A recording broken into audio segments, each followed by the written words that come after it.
Vamos a ver cuál es el vector potencial magnético adentro de un cable cilíndrico que tiene radio R y tiene una corriente distribuida uniformemente en todo el cable, por lo tanto tendremos una densidad de corriente de volumen J.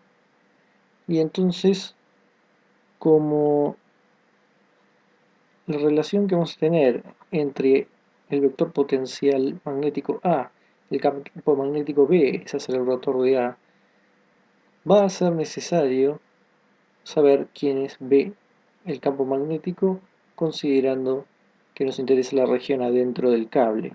Utilizaremos entonces la ley de Ampère en su forma integral.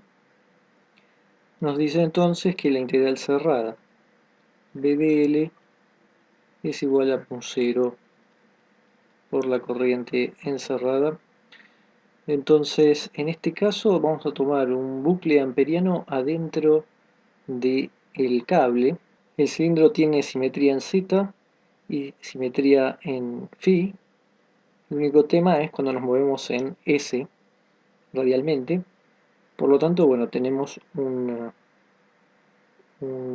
bucle amperiano adentro con S fijo. Por lo tanto, por esta simetría de la que hablamos, el S está fijo y vale lo mismo el campo magnético, vale lo mismo para esos puntos. Si ponemos uno más grande, ahí va a cambiar. Pero justo para este, B es constante y por lo tanto podemos sacarlo fuera de la integral. Va a ser B por la integral del dl, que es 2πs, el círculo, mu0 y la corriente encerrada, que es lo que traspasa este círculo, es J sobre, o J por pi s cuadrado. Esto J pi s cuadrado es la corriente encerrada, ya que la definición de la corriente encerrada es el flujo de J sobre la superficie, que en nuestro caso es el círculo dentro del cable, y por lo tanto el flujo es J por pi s cuadrado, o sea, la densidad que tenemos solo pasando a través de ese círculo. Pero esto lo podemos escribir en términos del J escrito como corriente sobre, en este caso, todo el área que tiene el cilindro es pi r cuadrado. Esto es J, vamos a ponerlo vectorial, y por lo tanto mu0, esto va a ser igual a mu0 y pi r cuadrado pi s cuadrado. Entonces, esto apareció de cuál es la corriente encerrada por este bucle, y luego si ponemos quién es J, es I sobre pi r cuadrado. Bueno, y justamente la definición venía de cuando vimos la densidad tanto de corriente superficial como de volumen. La de volumen, ahí tenemos la corriente por unidad de área. Entonces, de lo que quedó del flujo y lo de el J, podemos cancelar pi para que nos quede mu0 y s cuadrado sobre r cuadrado. Finalmente, entonces, el B que queda es mu0 y s cuadrado sobre r cuadrado. Bueno, en realidad esto es 2πs, o sea que hay que cancelar eh, un s. Hay un 2pi que sobra, 2pi r cuadrado. Y además esto está en Fiversor.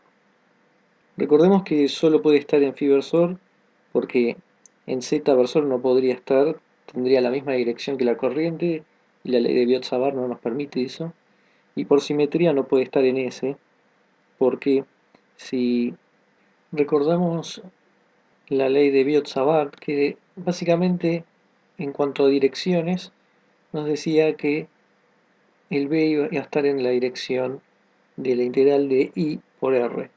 Sabemos entonces que no puede estar en dirección de la corriente, pero tampoco en la dirección del vector separación.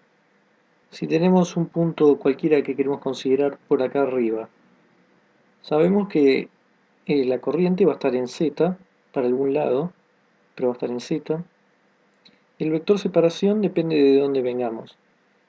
Pero lo que pasaba siempre es que si veníamos de un costado y después del otro, se iba a terminar cancelando lo que tiene que ver con la componente, en este caso S, la de para arriba o para abajo, iba a terminar teniendo netamente una componente, mirándolo en tres dimensiones, es en phi, una componente angular, que es la que está haciéndolo rotar de esta forma alrededor del eje del cilindro. O sea, este rojo está apuntando en phi no en dirección Z hacia allá, sino más bien hacia adentro o afuera de la pantalla, dando vueltas, en este caso en dirección phi positivo. Entonces lo que queda ahora es utilizar esto para ver quién es A. El rotor de A en cilíndrica solo nos va a importar esto que es el phi versor, porque B está en phi versor. Entonces vamos a traer esto que está acá. Es DAS dz menos DAZ ds. Esto es el phi versor del rotor de A. Nosotros ya sabemos que B depende de S, por lo tanto, que el rotor de A tenga una parte que depende de S, no habría ningún problema. Recordemos, esto es igual a B. Por lo tanto, si B tiene que ser la derivada de un A que depende de S, no hay ningún problema, que simplemente le pedimos que tenga un grado más, se deriva y obtenemos esto. Pero esto puede ser un poco más complicado, suponer que además tenga algo que dependa de Z. En cualquier caso, el B no tiene nada que dependa de Z, por lo tanto, si el A tiene algo que depende de Z, se debería ir. Así que esto podría ser que AS sea una constante y listo. Vamos a suponer que es 0, de modo que no moleste esto, y luego verificaremos que es el A que nos funcionará. Entonces, suponemos que esto es 0, y entonces, menos la derivada AZ de S debe ser igual a B, que es mu 0, y S 2pi r cuadrado. Integrando podemos obtener quién es A. Va a ser igual a menos mu 0 y 4pi r cuadrado s cuadrado menos b cuadrado.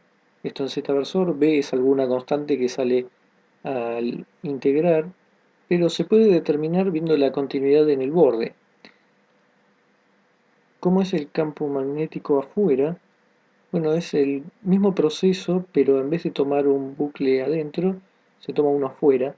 Por lo tanto, al tomar uno afuera, la, la corriente encerrada, en vez de ser un S más chico que R, ahora directamente, no importa que tan grande sea, hasta R es a donde encierra.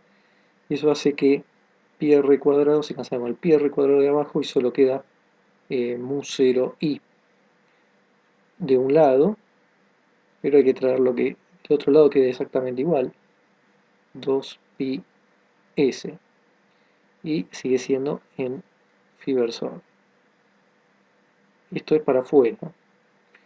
Entonces lo que sucede es que esto que nos dio es lo mismo que nos dio para el caso del cable infinito. Por lo tanto, al ser igual el B, podemos tomar el mismo A que nos había dado, este menos mu 0 y 2pi logaritmo de S sobre A, en Z-versor, nos lo llevamos y vamos a pedir que sean iguales en el borde R, así tenemos continuidad. De esa forma, menos mu0 y 2pi logaritmo de R sobre A, que es exactamente lo que nos llevamos, pero evaluado en S igual a R. Tiene que ser igual a lo que tenemos, que es menos mu0 y es esto que está acá, 4pi r cuadrado, r cuadrado menos b cuadrado. Entonces, tenemos que elegir A y B tal que valga esta igualdad. Acá saquemos las constantes de encima, que tenemos lo mismo, el pi, y va a quedar un 2 de este lado. Seguimos por acá. Tenemos logaritmo de r sobre a, que esto lo podemos tomar como logaritmo de r menos logaritmo de a, igual a, también tenemos un menos, vamos a ponerlo ahí afuera, menos más, y tenemos menos 2r cuadrado menos b cuadrado. Esto es lo que queda. Podemos ver que tenemos asegurado que si tomamos a y b igual a r, esto va a dar 0 y esto da 1, o sea que el logaritmo de 1 es 0, así que tenemos 0 de este lado, 0 de este lado. Es la elección más fácil e inmediata para tener esta igualdad. Entonces vamos a escribir qué es lo que quedó. Armamos el A tanto para adentro como afuera. Para adentro tiene que ser la fórmula que teníamos, que es menos mu0 y 4pi r cuadrado, que es esto, s menos b, pero b ahora lo tomamos como r, s cuadrado menos r cuadrado, esto es en z versor, para s menor o igual a r, y para afuera tomamos lo que ya teníamos, que es el del logaritmo, o sea, mu0 y 2pi logaritmo de s sobre a. Entonces es con un menos mu0 y sobre 2pi logaritmo de s sobre a, pero el a es r. Esto es otra vez en z versor, y esto es para s mayor o igual a r.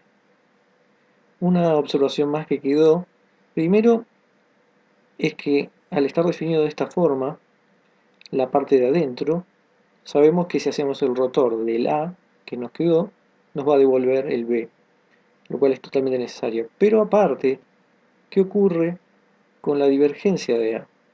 Nos gustaría que fuera 0 porque así tenemos la elección más simple de la divergencia del A. Esto, como habíamos visto, siempre se puede elegir como para que dé 0. Pues veamos si la elección que tuvimos nos da 0 o no.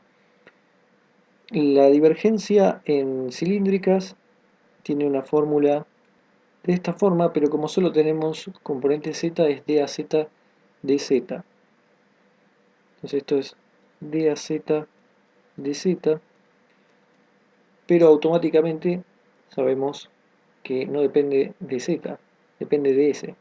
Por lo tanto es 0. Así que no solo nos devuelve el b, sino que además es la elección que queremos, que es que este a tenga como divergencia que sea igual a 0.